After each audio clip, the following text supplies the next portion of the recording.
Assalamualaikum warahmatullahi wabarakatuh. Bertemu lagi dengan saya Fitri Maharani. Kali ini saya akan membahas tentang pengaruh latar terhadap karakter utama, yaitu lelaki tua, dalam cerpen Sepotong Tangan karya Ratih Kumala. Nah, cerpen adalah sebuah cerita pendek. Menurut Edgar Allan Poe, yaitu sastrawan dari Amerika, mengatakan bahwa cerpen adalah sebuah cerita yang selesai dibaca dalam sekali duduk. Kira-kira berkisar antara setengah jam atau sampai 2 jam. Nah, suatu hal yang kiranya tak mungkin dilakukan untuk sebuah novel.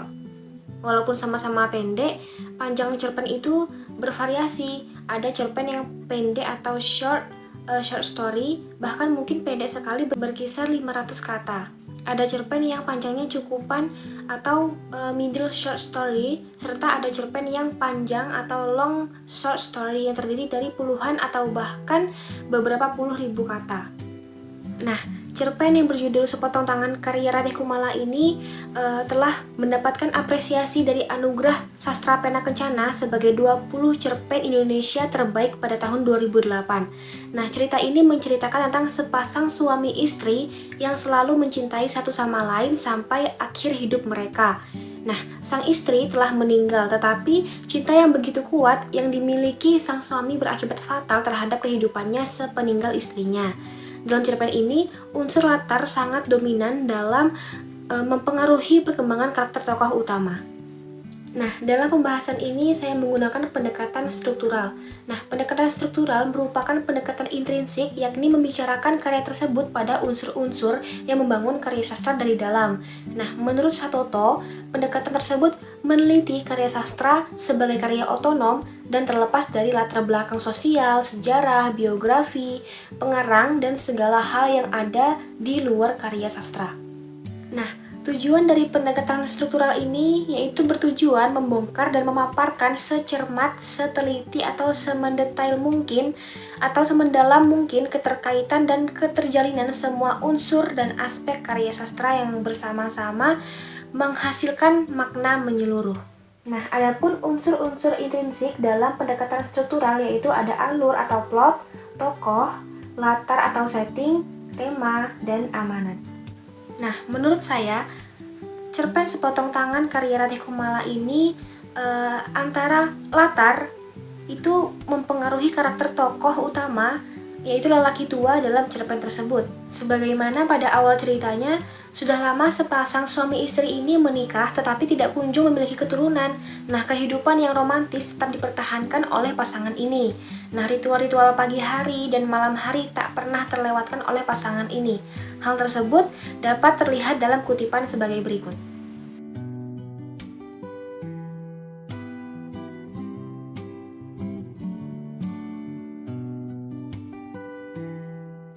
Nah, berdasarkan kutipan tersebut, pembukaan paragraf cerita dimulai pada latar fisik, yaitu latar waktu pagi. Nah, latar waktu yang lain adalah 37 tahun pagi. Selain latar waktu, dapat terlihat adanya latar tempat, yaitu di samping, yang artinya samping tempat tidur istrinya berbaring. Nah, adapun pengaruh latar waktu pagi pada tokoh utama adalah kebiasaan dimanja oleh istrinya, seperti pada kutipan istrinya selalu bangun lebih dahulu, menyiapkan sarapan, sedikit berdandan, lalu jika perempuan tersebut sedang ingin memanjakan suaminya, ia akan membawa sarapan ke atas kasur, dan selama 37 tahun lamanya lelaki tua itu hidup bersama istrinya selalu dimanjakan pada pagi hari. Kemudian, latar tempat di samping tempat tidur menunjukkan pengaruh yang kuat pada tokoh utama, karena biasanya istrinya tidak pernah terlambat bangun untuk memanjakan dia di kala pagi. Tetapi hal yang berbeda telah terjadi, bahwa kini dia yang menunggu istrinya bangun dari tidur panjang yang tak akan pernah berakhir. Tak ada kemanjaan, tidak ada sarapan, dan kopi susu. Yang ada hanya tubuh istrinya yang terbujur kaku, benar-benar pagi yang berbeda bagi seorang tokoh lelaki tua tersebut. Kemudian, seakan tiada lelah, mereka saling berbagi kasih sepanjang hari, seperti terlihat dalam kutipan sebagai berikut.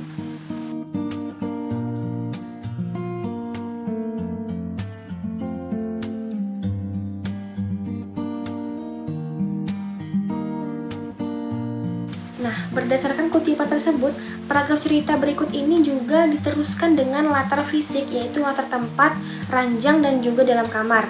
Nah, selain latar tempat juga dapat terlihat adanya latar waktu dalam paragraf cerita itu, yaitu pada malam-malam dan siang-siang, dan pagi-pagi dan sore-sore. Nah, setiap waktu selalu digunakan untuk menikmati nikmatnya cinta mereka berdua. Nah, adapun pengaruh latar tempat sebagai latar fisik ranjang pada tokoh utama tersebut adalah menunjukkan tempat di mana lelaki tua sebagai tokoh utama terbiasa berbagi asmaranya dengan istrinya tercinta tanpa mengenal waktu. Nah, hanya kekuatan fisik, yakni kelelahan jualah yang dapat menghentikan mereka. Nah, kebiasaan ini selalu berlanjut terus-menerus sampai waktu terakhir istrinya telah tua itu meninggal dunia. Kemudian, waktu terus berlalu sampai pada keesokan pagi yang sangat menyedihkan bagi lelaki tua. Pada pagi hari itu juga dia menemukan kekosongan yang teramat sangat karena belahan hidupnya kini telah tiada. Tubuh yang kaku, senyum dalam tidur panjang itulah yang dapat dilihat oleh lelaki tua sekarang, seperti pada kutipan sebagai berikut.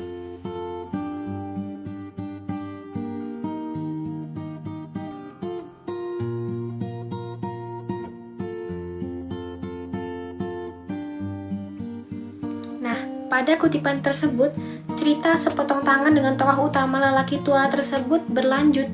Dominasi latar fisik begitu menonjol, baik latar waktu ataupun tempat. Nah, latar waktu dan tempat yang menonjol juga dapat dikategorikan sebagai latar tipikal. Nah, latar tempat pada kutipan di atas adalah kamarnya dan ruangan. Nah, latar waktu itu juga selalu terlihat dominan untuk menjelaskan penantian saat-saat satu kepada saat-saat yang lain. Kemudian, latar yang menemani. Sebagai akibatnya, di waktu pagi, kala waktu sarapan dan saat-saat terindah itu benar-benar menguncang batin tokoh utama. Dia bingung untuk melakukan apa yang seharusnya dia lakukan. Nah, tiada lagi penasehat, tiada lagi waktu untuk bermanja-manja karena sekarang dia harus hidup mandiri tanpa istrinya. Seperti pada kutipan, tak ada kopi, susu hangat, tak ada telur orak-arik, tak ada istrinya. Sejenak, dua jenak, beberapa jenak, lelaki itu bingung akan apa yang mesti dilakukannya.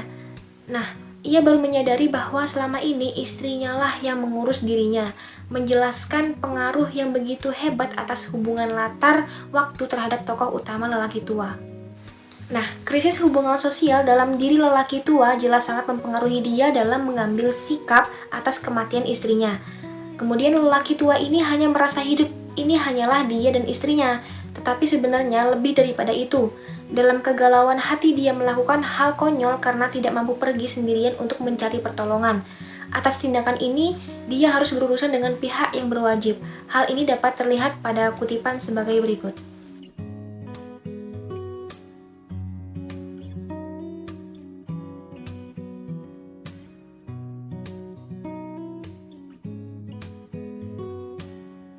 Nah, pada kutipan tersebut, latar fisik yang merupakan latar tempatlah yang sangat menonjol.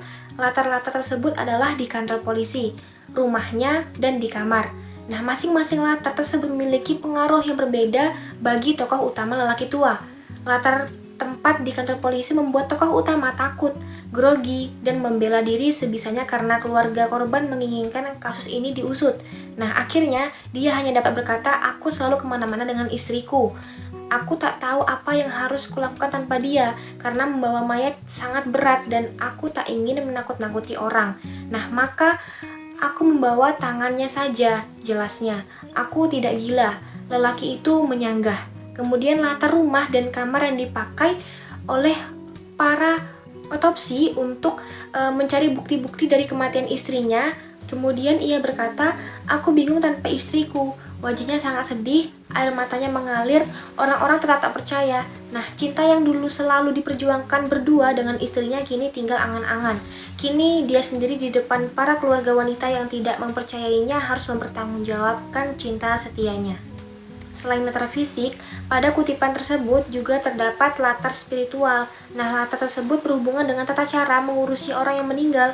Orang yang sudah meninggal seharusnya dimakamkan dan bukan dibawa untuk digergaji untuk memberitahukan kepada khalayak ramai. Nah, tindakan yang tidak sesuai dengan adat atau tata cara itu dilakukan oleh lelaki tua sang tokoh utama dengan menggergaji tangan istrinya karena tidak tahu cara yang layak untuk memakamkan istrinya.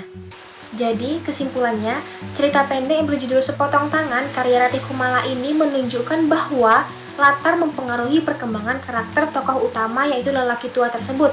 Nah, latar-latar yang dominan dalam cerita ini adalah latar fisik seperti latar waktu dan tempat. Kemudian karena dominasi latar-latar ini, maka dapat juga disebut dengan latar tipikal karena penonjolan suatu latar tertentu dalam sebuah cerita.